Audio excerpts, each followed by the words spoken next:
मस्त थंडगार वातावरण, गरमागरम भात आणि त्यावर अळूचं फतफतं. आता म्हणाले हे काय सांगतेय ही, पण खरं सांगतेय. कोकणी माणसाचं ना सुखवस्तू जेवण आहे हे. बरोबर काही नसेल तरी चालतं, पण अगदीच आवड असेल तर मिरगुंड किंवा कुरडई आणि सांडगी मिरची तळलेली खूप छान कॉम्बिनेशन. तर आज आपण कोकणी थाटमध्ये बघणार आहोत अळूचं फतफतं. तर या ठिकाणी माझी आई ना रत्नागिरीहूनच माझ्यासाठी पानं घेऊन आली होती. तर पानं कोवळी आहेत आणि खाजेरा अळू नाही आहे हा, पण अगदीच जर पानं कोवळी नसतील तर हा जो देठ आहे ना तो व्हिडिओमध्ये दाखवते त्याप्रमाणे काढून घ्यायचा. जर कोवळी पानं असतील तर हा देठ नाही काढला तरी चालतो आणि व्यवस्थित स्वच्छ पानं धुवून घ्यायची. तर पातळ अळू करताना त्यामध्ये अळूचे देठसुद्धा वापरले जातात. तर कोवळे देठ जे असतील ते निवडून घ्यायचे आणि त्याचीसुद्धा अशीच साल काढून घ्यायची आणि आपल्याला ते फतफतं करण्यासाठी वापरायचे आहेत. तर व्हिडिओमध्ये दाखवते त्याप्रमाणे पानं मुरडून घेऊन आपण ती व्यवस्थित बारीक कापून घ्यायची आहे. तर कापून यासाठी घ्यायची बारीक म्हणजे एकजीव होता शिजल्यानंतर, अशी चोथा पाणी होत नाही त्याचा. यासाठी व्हिडिओमध्ये दाखवते त्याप्रमाणे पानं व्यवस्थित कापून घ्यायची आहेत. आणि अळू हा आपण कुकरमध्येच शिजवून घेणार आहोत. डायरेक्ट फोडणीला काही लोक टाकतात, पण त्यापेक्षा ही प्रोसिजर जरा लेंदी वाटली तरीसुद्धा व्यवस्थित होतो अळू, चविष्ट होतो. त्याच्यामुळे शक्यतो ही फॉलो करा. आता इथे कुकरमध्ये लावणार आहे मी अळू, त्याच्यामुळे मी कुकरमध्येच ही पानं कापून झाल्यानंतर टाकून घेते. बरं, एक सांगायचं राहूनच गेलं, जर अळूची पानं खाजेरी असतील किंवा तुम्हाला शंका असेल की खाज उठते वगैरे, तर कापण्याच्या आधी हाताला कोकमाचं पाणी लावून घ्यायचं म्हणजे खाज उठत नाही. इथं मी देठसुद्धा कापून घेतलेले आहेत आणि ते कुकरमध्ये टाकलेत. इथे 2 चमचे बेसन पीठ घालून घेते मी. भाजलेलं वगैरे नसेल तरी चालेल, जेव्हा अळू शिजेल त्यावेळेस ते व्यवस्थित शिजेल. या इथे मी हळद टाकून घेतली आहे. 1 मोठा चमचा तेल घालून घेणार आहे. अळू व्यवस्थित शिजतो आणि एकजीव होतो याच्यामुळे. इथे मी मुठभर शेंगदाणे भिजत घातलेले होते, ते सुद्धा यामध्ये आपण घालून घ्यायचे. शेंगदाण्या व्यतिरिक्त यामध्ये आपण अठळा असतात त्या किंवा चण्याची भिजवलेली डाळ, मक्याचे दाणे किंवा मक्याची कणसं गोल कापून तीसुद्धा वापरू शकतो. आणि अळू खाजेरा असेल नसेल तरीसुद्धा त्याला एक थोडीशी खाज असते, ती जाण्यासाठी म्हणून मी इथे शिजतानाच त्याच्यामध्ये 2 कोकमं घालून घेते. आता हे सर्व एकजीव करून घ्यायचं. कोकमाऐवजी चिंच वापरली तरीसुद्धा चालेल, आंबटपणामुळे अळूची खाज जाते. तर आता इथे हे सगळं एकजीव करून झालं की कुकरला एक 3 ते 4 शिट्या व्यवस्थित काढून घ्यायच्या आहेत, म्हणजे अळू अगदी व्यवस्थित होईल. यामध्ये पाणी किती वापरलं आहे तर अळू पूर्णतः बुडेल एवढं पाणी मी वापरलेलं आहे. एक 4 शिट्या काढून झालेल्या आहेत. आता तुम्ही बघू शकता इथे अळू अतिशय व्यवस्थित शिजलेला आहे.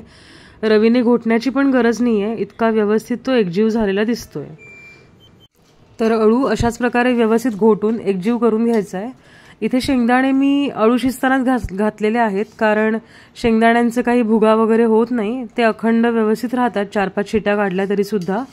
अठळा वगैरे मी वेगळा शिजवून घेणार आहे इथे, नाहीतर त्यांच्या पूर्ण त्या विरघळून गेल्या असत्या. तर आता अळू आपला शिजून झालेला आहे. आता पुढच्या कृतीकडे वळूया.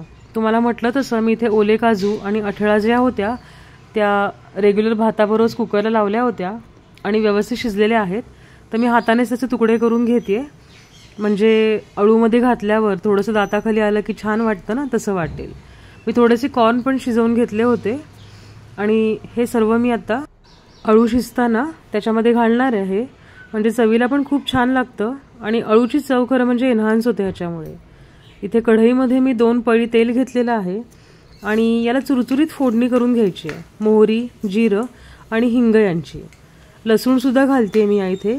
चातुर्मास चालू असेल, लसूण खायचा नसेल तर लसूण नाही घातली तरीसुद्धा चालेल. तर इथे मी जो आता हा अळू करते तो साधा करते. तुम्हाला जर वाटप वगैरे लावायचं असेल याला तर ओलं खोबरं, कोथिंबीर, हिरवी मिरची आणि आलं यांचं वाटण करून घ्यायचं आणि हे तेलामध्ये परतून घ्यायचं आणि मग जी ही प्रोसिजर मी पुढची दाखवते ती फॉलो करायची. तर या ठिकाणी फोडणीमध्ये तुम्ही हिरवी मिरची घातली तरी चालेल. आमच्याकडे हिरवी मिरची जास्त खात नाही, त्याच्यामुळे मी लाल तिखट वापरले. तर लाल तिखट आणि हळदसुद्धा मी लसूण परतल्यावर त्याच्यावर घालून घेतलेलं आहे. लसूण वगैरे जी आहे ना अगदी चुरचुरीत फोडणी केली आहे, म्हणजे लसूण अगदी व्यवस्थित त्याची जी टेस्ट आहे ती तेलामध्ये उतरलेली आहे. आता फोडणी चुरचुरीत बसली की त्याच्यामध्ये आपण शिजवलेला अळू घालून घ्यायचा आहे आणि गरम पाणी घालून घ्यायचं आहे आपल्या अंदाजाने, किती पातळ किती घट्ट हवं या अंदाजाने. मीठ घालून घ्यायचं आहे. तर मी अठळा वगैरे शिजवताना ना थोडंसं मीठ घातलेलं होतं, तर त्या अंदाजाने मी इथे मीठ घालून घेते. आता याला एक उकळी काढून घ्यायची, म्हणजे पाणी वगैरे जे घातलंय ना सर्व एकजीव व्यवस्थित होईल. तर पातळ अळू किंवा अळूचं फतफतं करताना तशी जास्त साहित्याची गरज नाही आहे.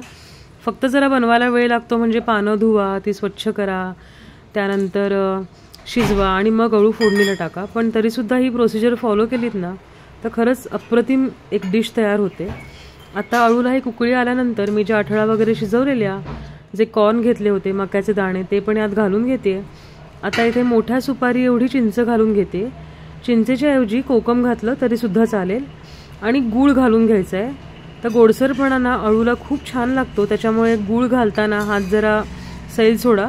जास्त झाला तरीसुद्धा अळूची चव खरंच वाढेल. आता हे सर्व साहित्य घालून झाल्यानंतर एक खदखदून उकळी येऊ द्यायची आहे अळूला.